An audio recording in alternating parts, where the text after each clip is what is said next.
So we're out here on the southern edge of Macomb. This is July the 12th, and of course this time of year, very common scene in this part of McDonough County, in this part of Illinois, in this part of the United States, is luscious green tall corn, much taller than me. This is actually a really appropriate setting to introduce this first unit in the class, which is the encounter between Europeans and Native Americans, beginning first, as everybody knows, in 1492, when Columbus and his small band of conquistadors landed probably somewhere in the Bahamas. They encountered a world they did not know about. We talk about the New World. Of course, it was new only to the Europeans. One of the things that really differentiated Europeans and the so-called Indians, the term used by Columbus, apparently he believed he had reached India. It shows actually the ignorance of European cartographers who, although very advanced, had no knowledge before Columbus that there was a whole continent lying between Europe and Asia. To the west of Europe. That's why Columbus went west from Spain. One of the differences between those two groups was the practice of agriculture. History shows us that more advanced societies tend to be more intensively engaged in farming. And one of the things that, especially in North America, that Europeans noticed was that the so-called Indians didn't farm very much, or in the Europeans' view, very well. There was farming among the Native Americans. They planted, of course, the indigenous crop to the Americas. One of the staple crops that would revolutionize European food is corn.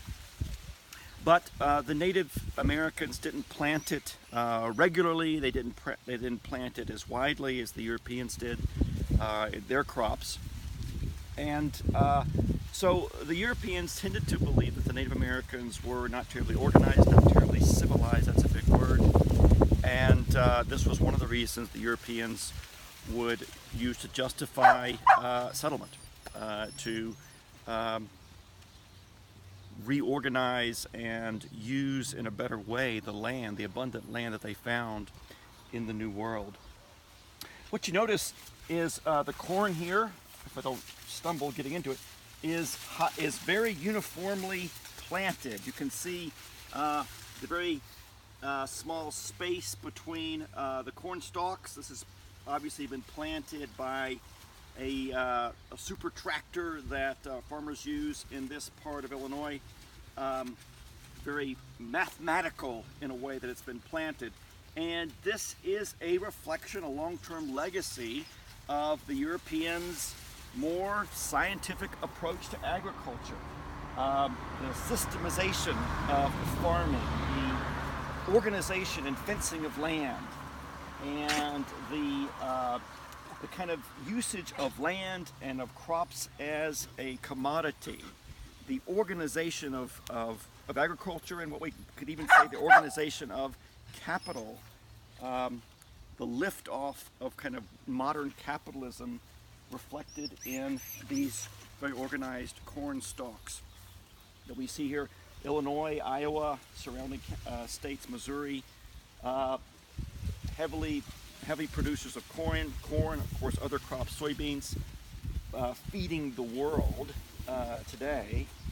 This is a kind of a legacy of the blending of Native America and Europe. Corn, an indigenous crop to the Americas, but its agriculture and harvesting and production for money as a cash crop really begins with the European arrival and the development of colonies over the next few centuries. So in this unit, I want you to think about ways that the Europeans changed the land in America, but also the ways they build upon practices that are already existing at the time they come. Also think about advantages the Europeans have over the Native Americans. You saw me at the beginning of the video riding up on my bicycle. I did that on purpose, of course. Everything that teachers do is intentional. Just to suggest to you one of the differences between Europeans and Native Americans. As far as we know, Native Americans did not have the wheel in their technological arsenal at the time. This is a technological advantage of the Europeans, among other advantages, things like arms, gunpowder, armor, the long kind of fighting swords you see in the pictures.